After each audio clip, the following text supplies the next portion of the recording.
Welcome to the Richard and Pat Johnson Palm Beach County History Museum. It's absolutely gorgeous, located in the heart of downtown West Palm Beach. And you know what it's like here. The weather's gorgeous, the people unbelievable. We wish you were here.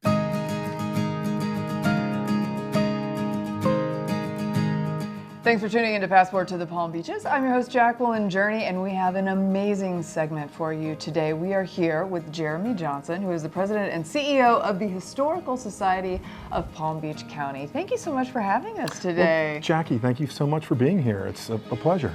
Can you tell us a little bit about the history of the Historical Society here in the Palm Beaches? Absolutely. So the Historical Society of Palm Beach County was incorporated way back in 1937.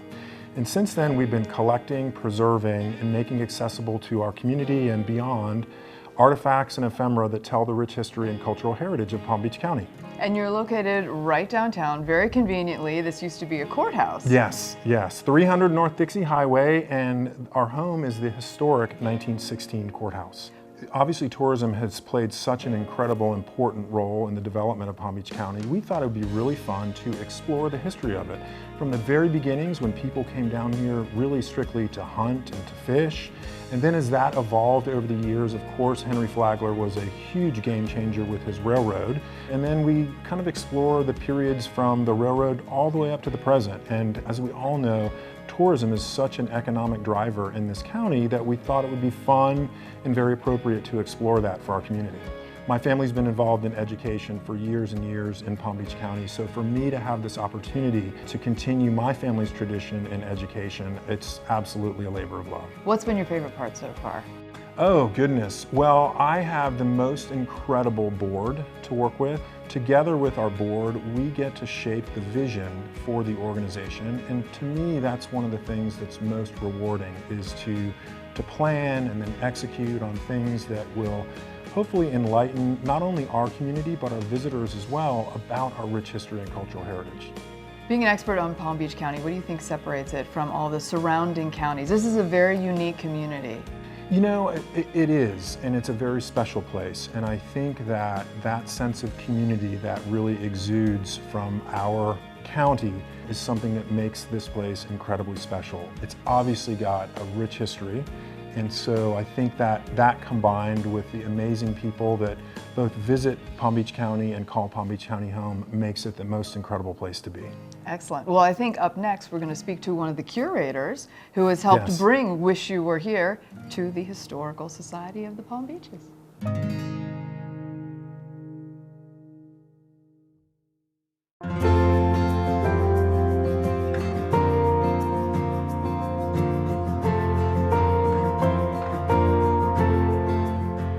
As promised, we're here with Erica, Collections Curator at the Historical Society of Palm Beach County. Thanks so much for talking to us today, Erica. Thank you for having me. You guys have the greatest exhibits. Tell us, how do you decide what to bring into the museum? It has to be tough. There's so many choices. There are so many choices, and at the root of every decision we make for our exhibitions is really trying to capture a wide range of voices that really illustrate the entirety of Palm Beach County. Folks can expect to understand the place in which they live much better. People might pass a building that they see every single day, but might not understand the history behind that building that might have stood there for 100 years before that. And they will also gain a better understanding of the future of this community based off of that history. This exhibit is particularly interesting to me. It's all about tourism here in Palm Beach County over the last 150 years.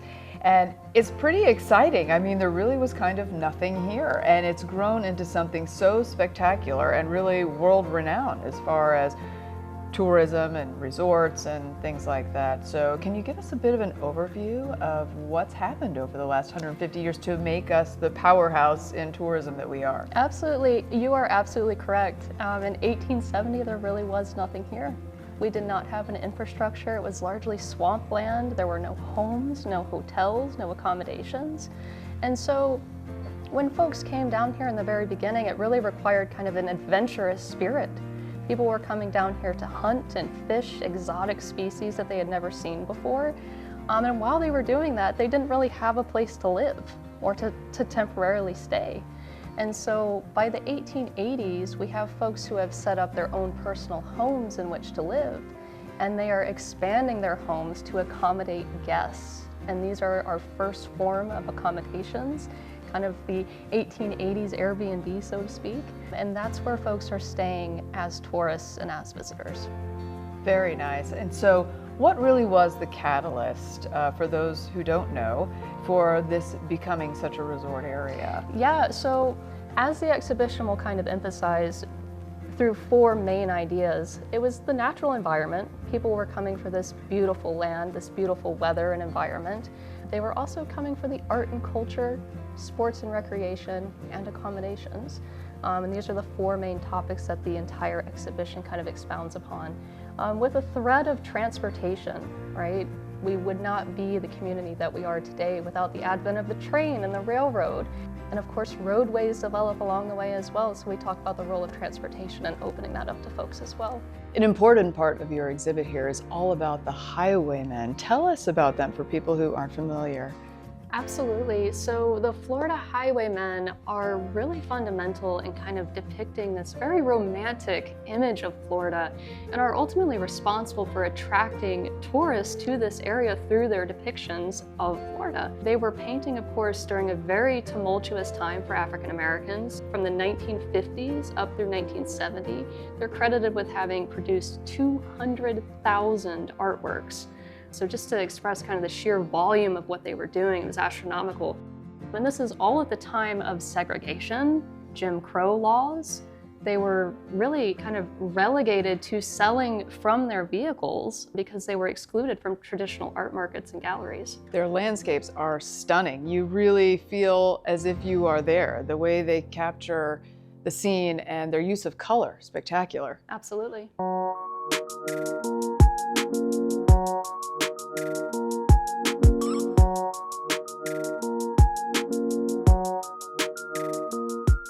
One of the really cool areas here at the exhibit is all about sports. And as you see behind me, a lot of polo going on in Palm Beach County, and there's a huge equestrian community out in Wellington. Tell us a little about the exhibit. Yes, absolutely. So Wellington is definitely kind of the epicenter of polo in Palm Beach County. For this exhibition, we worked really closely with the United States Polo Association. They were so gracious in helping us with three-dimensional objects that really bring this sport to life and bring it to visitors. That's right. Please come check out the exhibit because you've also got tennis and golf, of course, and many other sports that are prevalent here in the Palm Beaches, including fishing. You can't talk about tourism in the Palm Beaches without talking about fishing. I mean, this is one of the things that first started attracting people to this area. How important has it been in our history? Oh, it is so fundamental to the reason that people first started to visit this region. All of the unique species of fish that are here are so conducive to attracting people from around the world. We worked very closely with the West Palm Beach Fishing Club within the context of this exhibition, and they actually started as a tourism entity. That was their kind of origin as an organization. Of course, they've grown into so much more conservation-related, reef building, etc., but these organizations existed purely for the fact of attracting people for fishing. A big, big thank you to Erica and Jeremy here at the Historical Society of Palm Beach County. This has been so much fun. Everyone needs to come out and check out Wish You Were Here and all of the other exhibits that you guys have going on throughout the year. And you've even got some new innovation. You were talking about bringing this into the 21st century, so people can come in and do even an audio interactive tour, right? Yeah, absolutely. Anytime you see a stationary object, chances are you can kind of engage with it a little bit further and flip through pages of historic documents and all sorts of things. Perfect. And if they want to check out your website, they should go to pbchistory.org. Perfect. All right. We'll see you next time for more Passport to the Palm Beaches.